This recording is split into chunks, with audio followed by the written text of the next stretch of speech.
अस्सलाम वालेकुम वीवर, क्या हाल चाल। उम्मीद है आप सब लोग खैर आफियत से होंगे। आप देख रहे हैं फन इन्फो। क्योंकि आप सब भी जानते हैं कि आजकल हम जिस दौर में रह रहे हैं ये फितनों का दौर है। हर तरफ कोई ना कोई फितना भरा पड़ा है। और आज हम जिस फितने पे बात करने लगे हैं वो था मिर्ज़ा मोहम्मद अली इंजीनियर, जो कि दौरे हद का बहुत ही ख़तरनाक फितना था।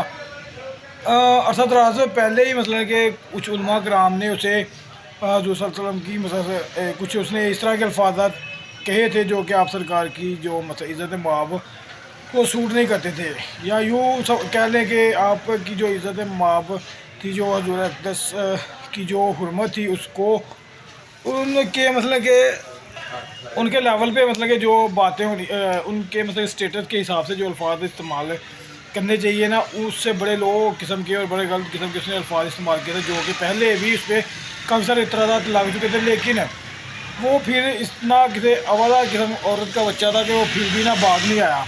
अब आप ये समझे, मैं आपसे ये कहूँगा कि अगर एक छोटे से छोटा कोई मतलब कि दरस निज़ामी का स्टूडेंट भी हो, उसकी भी ये ख्वाहिश होती है कि यार वो मैं चार लोगों में बैठ कर कुछ, उसकी भी ये ख्वाहिश होती है कि मुझे भी कहीं बयान करने का मौका मिले, या कुछ लोगों के सामने अपना जो मतलब बात है वो करने का मौका मिले। तो वो एक ऐसा आला पाएगा कंजर इंसान था, उनको जो मतलब कि बड़ा मुफ्ती वगैरह साबित करता था, वो कुछ भी नहीं, ना वो किसी भी रजिस्टर मदरसे से फ़ारिगुल तहसील था, ना उसके पास कोई डिग्री थी दिन के हिसाब से। बस पता नहीं कहाँ से वो किताबें रख के बैठ जाता था और एक यूट्यूब पे सारा कुछ करता था, जिसके ज़रिए ना उसने बड़े खसूसी तौर पर इस तरह के नौजवान हैं जिनको दिन के बारे में पता ही नहीं था, या तो उनको घर वालों ने सिखाया कुछ नहीं था, या वो बड़े बेरार किस्म के बच्चे थे जो कि उसकी बातों में आ गए थे। होता हमेशा इसी तरह ही होता है। और वो जो काना मिर्ज़ा था, ये मुझे ये समझ नहीं आती कि वो जो मरज़इयों का मिर्ज़ा काना था वो भी मिर्ज़ा था, ये कंजर भी मिर्ज़ा ही है। अब इस बात की समझ नहीं आती कि ये जो मतलब कि मिर्ज़ा तो एक ज़ात है या एक कौम है, लेकिन जो मरज़ई हैं इनका जो आगे स्टेटस है वो क्या है, ये अल्लाह पाक ही बेहतर जानते हैं। लेकिन कहने का मकसद यही है कि ये दो लोग जो बड़े आला किस्म के बदबख्त हैं, इनके साथ भी मिर्ज़ा ही लगता है। बाकी मेरे खुद के मसलन के जानने वाले हैं काफ़ी सारे, मतलब कि ऐसी फैमिली था जो कि मिर्ज़ा फैमिली, बेग फैमिली से मेरा मतलब कि ताल्लुक़ तो नहीं है वैसे, जो मतलब कि फैमिली रिलेशन हैं काफ़ी सारे बेग और मिर्ज़ा लोगों के साथ हैं। वो तो अल्हम्दुलिल्लाह बड़े पक्के मुसलमान और बड़े एहसन तरीके से इस्लामी ज़िंदगी गुजारते हैं। लेकिन मेरी समझ है ये बात बालातर है कि ये दोनों मिर्ज़े जो है, इनको ही क्या खुदा की लानत पड़ी कि इन्होंने चवले मारने चुके। ओवरऑल बात करने का मतलब ये देखा 26 नवंबर को, यानी कि इतवार वाले दिन को आ चुके 28 है, और 26 नवंबर को काफ़ी सारे उलमा कराम थे जो उस बदबख्त के साथ मुनाजरा करने के लिए गए। अच्छा इतना आला घटिया किस्म का इंसान है ना कि बुला लेता है उन लोगों को, फिर अपने वो क्या कहते हैं ना, अपने बिल से बाहर ही निकलता। वो दो मुँहों वाला सांप है ये। और मुझे मेरा कहने का मैं ये समझता हूँ कि अब चूँकि सारी मतलब कि उसकी बेगैरती बेज़रफ़ी जो है वो आला लेवल पे इज़हार हो चुकी है। ये अपने जो मुफ्ती हनीफ क़ुरैशी साहब थे वो गए थे, और भी काफ़ी सारे मुफ्तियान कराम गए थे जो कि मतलब उससे बगैरत के बच्चे थे। अच्छा मुझे एक बात ये बताएं कि एक बंदा और कह रहा है जी मुझे अपना मतलब कि लिख कर दें जी, मुझे मुफ्ती मुनीबुर रहमान साहब या तकी उस्मानी साहब उनसे लिखवा के लाएँ जी, जो बंदा मेरे साथ मुनाजरा करेगा अगर वो मुझसे हार गया, यार हार गया तो मैं मतलब कि अपना मसलक बदल लूँगा। तेरा मसलक अगर नहीं, वो मतलब कि अगर मैं जीता हूँ तो वो मेरे मसलक है, तेरा मसलक क्या है जिसका किसी को पता ही नहीं। ना इसे कोई मतलब कि अहले सुन्नत वाले सब करते हैं, ना ये मतलब कि अहले हदीस वाले सब करते हैं, ना इसे अहले देवबंद करते हैं, ना अहले तशीन फ़िक़ा जाफरिया वाले, ये कोई लोग भी इसे मतलब कि अपने साथ खड़ा करने के लिए तैयार नहीं है। फिर इसका अलहदा से कुछ ना कुछ नया फ़िरका होगा। ओवरऑल बात करने का मकसद ये है कि एक मुनाजरा करना तो बहुत दूर की बात, लिख कर लिखवा के लेके जाना बड़ी दूर की बात है। वो तो बगैरत का बच्चा अपने बाहर ही निकला वहाँ से, वो जो उसकी सिक्योरिटी थी उसने ही मतलब कि लोगों मुफ्ती मुनीबुर वो जो गए थे मुफ्ती हनीफ क़ुरैशी साहब, उनको भी ये कहा भी आप हमारे कैमरे अपने कैमरे मोबाइल हमें देख जाए। उन्होंने कहा भी अगर आप लोग अपने हमारे कैमरे ले लोगे, हमारे मोबाइल ले लोगे, तो हम कैसे साबित कर पाएंगे? क्योंकि सोशल मीडिया का दौर है, तो हम कैसे साबित कर पाएंगे, कैसे लोगों को कमेंट कर पाएंगे कि ये इस तरह का ये बंदा है, ये इसके ये बयान था। और फिर मज़े की बात यह है कि वो पहले भी एक दफ़ा चंद माह पहले कोयटा से अहले सुन्नत वल जमात के काफ़ी सारे उलमा कराम आए थे, वो तब भी नहीं निकला था अपने दिल से बाहर। अच्छा, एक उसकी वीडियो लीक हुई थी जिसमें उसने कहा था कि मेरी वालदा ने कहा है कि भी तुमने जो भी करना है इस कमरे में रह के बात करनी है, तुमने बाहर नहीं जाया। यार कि मुझे तो इस बात की समझ नहीं आती भी। एक तो चलो अगर खुद को मुफ्ती कहलवाता है या आलम दीन कहलवाता है, तो किसी आज तक आपने कहीं देखा हो कि उसके वो कुटिया के अलावा उसने कहीं किसी पे जाके बयान किया हो? अब ये बात पक्की है कि अब अगर वो किसी के हथी चढ़ गया ना, तो लफेड़े उसे बहुत पड़ने हैं। अब मेरी उन लोगों के साथ बहुत ज़्यादा दिली अपील है कि जो उसके मसलन के पैरोकार बने हुए हैं, फॉलोअर, खुदारा होश के नाखून ले, वो तो बिगड़ा हुआ है अपना, उसने सारा कुछ तो ख़राब कर ही लिया है। लेकिन आप खुदारा अभी आप लोगों के पास अपना टाइम है, अपने आप को, अपने दीन को अपने मज़हब को, अपने ईमान को संभालें, अपने आप को संभालें, अपने ईमान को पुख्ता करें, बजाय इसके कि बहुत देर हो जाए।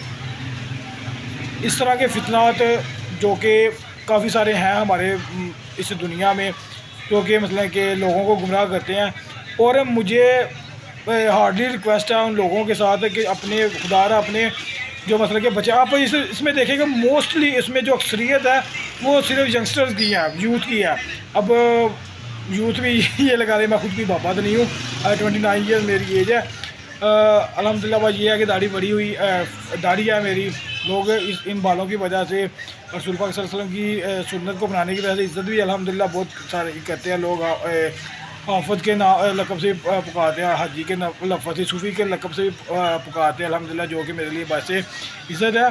लेकिन कहने का मकसद ये है कि मैं कोई मतलब कि बहुत ज़्यादा एज का नहीं हूँ जो मैं यूथ को इस तरह प्रमोट कर रहा हूँ। लेकिन कहने का मकसद ये है कि पेरेंट्स को चाहिए कि वो अपने अगर बच्चे उनके कोई इस तरह की सरगर्मियाँ कर रहे हैं या कुछ भी इस तरह का कर रहे हैं, तो उसको फॉलो करें, उसको देख के भी आया ये किसी फितने का शिकार तो नहीं हो रहा। अगर हो रहा है तो उसे समझाएं, अगर प्यार से समझता ठीक है, वरना उसे डांट के नहीं, उसे मार के भी समझाना पड़े, उसे समझाएं, बजाय इसके कि वो किसी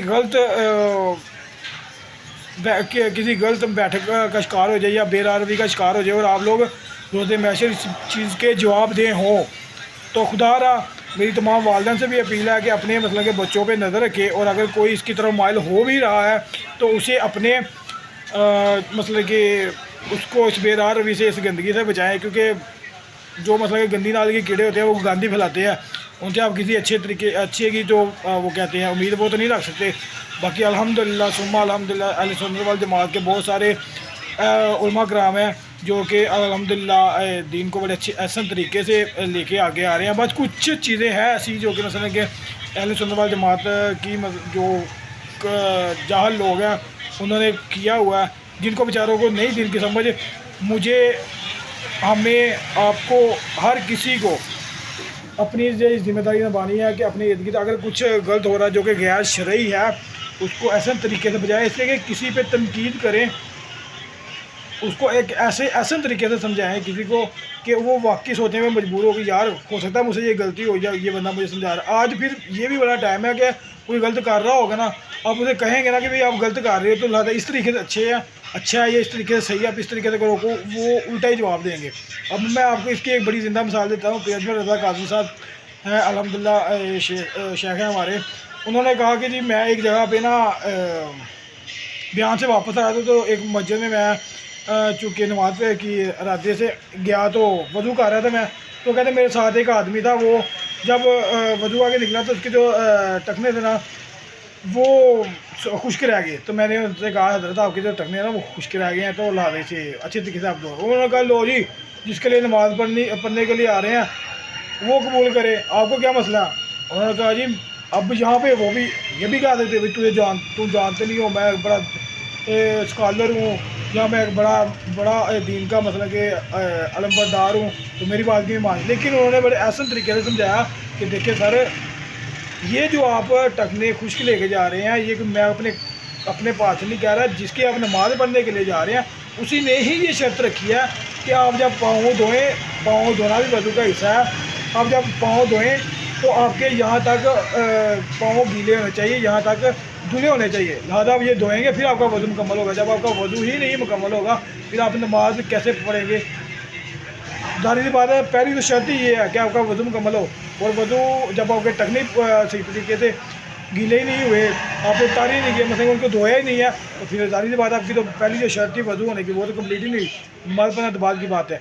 लिहाजा बात करने का मकसद ये था कि ये सी इस तरीके से ऐसे तरीके से समझाएं। अगर कुछ लोग बेरादरी का शिकार हो रहे हैं तो अल्लाह पाक हमें और आपको अपने हिफ्ज़ मान में रखे और इस तरह के फितनात से महफूज रखे। अगली वीडियो तक के लिए इजाज़त दें। अल्लाह हाफिज़। देखते रहे फन इन्फो। अगर हमारी वीडियो अच्छी लगे तो इसे लाइक और शेयर ज़रूर कर दीजिएगा। साथ लगे बेल आइकन की भी दबा दीजिएगा, सब्सक्राइब भी कर दीजिएगा चैनल, और साथ लगे बेल आइकन भी दबा दीजिएगा ताकि हमारी आने वाली तमाम इस्लाही और मालूमाती वीडियो ब्लॉग अब तक बआसानी पहुँच सके। अल्लाह हाफिज़।